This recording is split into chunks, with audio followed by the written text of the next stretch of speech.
नमस्कार। आप देख रहे खबर बिहार 24। मैं हूं विवेका।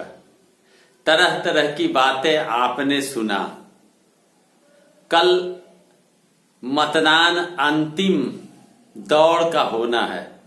74 विधानसभा सीट के उम्मीदवारों का भाग्य का फैसला कल मतदाता कर देंगे। यानी संवैधानिक अधिकार मतदाता को है, आम जनता को है कि वो किसे अपना प्रतिनिधित्व देते हैं, किसे चुनते हैं। हम अगर चुनने में अगर थोड़ा कंजूसी करते हैं तो हमारे हाथ से सब कुछ निकल कर बिखर जाता है। तो कल का दिन का इंतजार नौजवानों में भी है, चूंकि वो पहली बार वोट डालेंगे। महिलाओं में भी है, वृद्धों में भी है, पुरुषों में भी है, क्योंकि मत देना मौलिक अधिकार है। मत का प्रयोग हर व्यक्ति को करना चाहिए। आप सारे लोग सुबह जाकर लाइन लगाकर मत का प्रयोग कर दें, फिर आकर नाश्ता करें और खाना खाएं। मैं बता रहा था आपको 74 विधानसभा सीट पर कल मतदान होनी है, जिसकी प्रशासनिक तैयारी पूरी कर ली गई है। जितने भी ईवीएम मशीन है बूथों पर चला गया है। कंपनियां पुलिस बल पहुंच चुकी है। सारे व्यवस्था कर लिए गए हैं। सुबह 7 बजे से मतदान प्रारंभ हर मतदान केंद्र पर प्रारंभ कर दी जाएगी। कल की मतदान बिहार के कौन बने मुख्यमंत्री का फैसला हो जाएगा। 10 नवंबर को भाग्य का फैसला जनता ने किया है और किसके लिए किया है वह स्पष्ट हो जाएगा। बिहार के चुनाव में रैलियों का और सभाओं का दौर जबरदस्त चला। आरोप प्रत्यारोप का दौर जबरदस्त चला। निजी छीटाकशी का दौर जबरदस्त चला। भारतीय जनता पार्टी और जदयू ने आरोपों की लड़ी लगा दी। 15 साल पहले की बातों को वो लोगों तक पहुंचाने का प्रयास किया, लेकिन तेजस्वी ने पुरानी बातों को छोड़ वर्तमान की 15 साल की बात करा और साथ ही साथ उन्होंने पलायन और बेरोजगारी के मुद्दा को जबरदस्त तरीके से उठाया। नौकरी की बात करी। जो वर्तमान में समस्याएं मुंह बाए खड़ी है, उन समस्याओं के बारे में तेजस्वी यादव ने लोगों को अवगत कराया। पुरानी बातों को लोगों तक पहुंचाने का एजेंडा तय किया जदयू और भाजपा ने, लेकिन तेजस्वी ने वर्तमान समय को निगाह में रखा और लोगों को वर्तमान समय से अवगत कराना प्रारंभ किया, जिसका नतीजा यह हुआ कि जो सूत्र बताते हैं, जैसा अनुमान लगता है कि तेजस्वी ने जबरदस्त टक्कर दे डाला है मोदी के कुनबों को और नीतीश के इर्द गिर्द रहने वाले उन नेताओं को और उम्मीदवारों को जो दंभ भरते थे, अहंकार में चूर रहते थे कि बिहार की जनता केवल उन्हें ही चुनेगी। इस पर विराम तेजस्वी ने लगा दिया और सबके हौसले पस्त कर दिए। अंतिम चरण की चुनाव के एक दिन पहले तेजस्वी यादव ने भी कई सभा को संबोधित किया।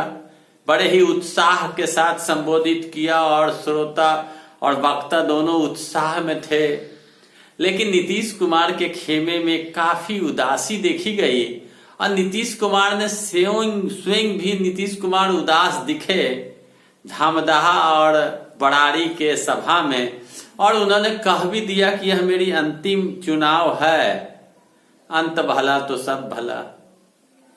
तो हार मान गए। उन्हें अंदाजा लग गया कि विपरीत परिस्थिति इन दिनों चल रही है, जनता के अंदर में मेरे प्रति आक्रोश है। अब आप क्या सोचते हैं? आप क्या सोचते हैं वो आप पर निर्भर करता है। 2 चरण में तेजस्वी ने दमखम के साथ जनता के सामने अपने को प्लेस किया और जनता ने मत दिया, जिसमें सारे चैनलों के सर्विस के आधार पर और मेरे अपने टीम के आधार पर मैं कह सकता हूं कि तेजस्वी यादव बढ़त बनाए हुए हैं। तीसरे चरण की वोटिंग कल है। अब जनता के हाथ में है, जनता मत देगी। क्या बेरोजगारी, नौकरी, पलायन, भूखमरी, महंगाई, स्वास्थ्य व्यवस्था का चरमराया हुआ हालत, शिक्षा व्यवस्था की हालत को लोग याद रखते हैं,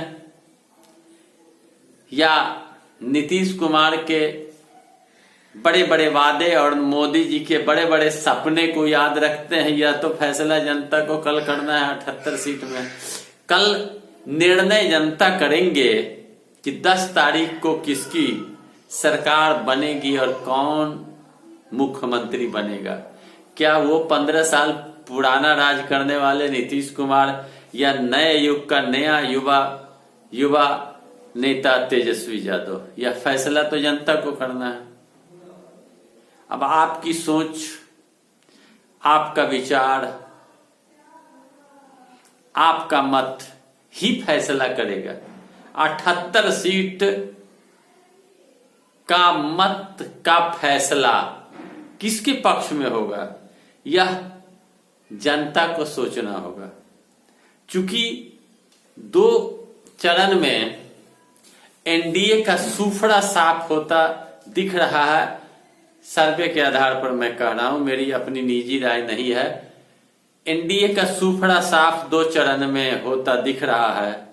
तीसरे चरण में भी लगभग जो सूत्र बताते हैं कि यहां भी अच्छी स्थिति एनडीए की नहीं है, लेकिन मालिक तो जनता है, मत जनता को देना है। अब जनता किस करवट बैठती है वो तो मत देने वाले मतदाता जाने। लेकिन इतना तो जरूर है कि नीतीश के प्रति नाराजगी पूरे बिहार के लोगों में बहुत ही ज्यादा थी और तेजस्वी के सभा में अपार भीड़ थी। उत्साह तेजस्वी के सभा में बहुत थी और नीतीश के प्रति नाराजगी बहुत ज्यादा था। योगी और भोगी और मोदी के भाषण का कोई असर लोगों पर नहीं होता दिखा। अब मालिक तो मतदाता, अब आपको ही फैसला करना है। मैं हर बात को नहीं बता सकता, नहीं तो मेरे पर आरोप लगेगा कि मैं किसी एक दल के पक्ष में बोलता हूं या एक दल के पक्ष में बात करता हूं। आप कमेंट करते हैं और कमेंट करके मुझे गाली भी दे सकते हैं, देते हैं, तो चलिए उस पर मुझे कुछ नहीं कहना, आपका जो मर्जी वही करें। लेकिन मत देने, वोट देने सुबह 7 बजे कल 7 तारीख को अवश्य जाएंगे, क्योंकि आपके एक वोट का भी महत्व है। सरकार बनती और बिगड़ती है तो आपके मत के आधार पर। आप मालिक हो, आपको संवैधानिक मौलिक अधिकार है वोट देने का, अवश्य वोट गिराने जाएंगे। आप भारत के सबसे बड़े नागरिक हैं, आपके हाथ में अधिकार है। प्रजातंत्र की यह बहुत बड़ी खूबसूरती है कि आपको मत का अधिकार है। दोस्तों, मेरा वीडियो कैसा लगा? अच्छा लगे लाइक करें, शेयर करें और कमेंट करें, सब्सक्राइब करें मेरे चैनल को। धन्यवाद।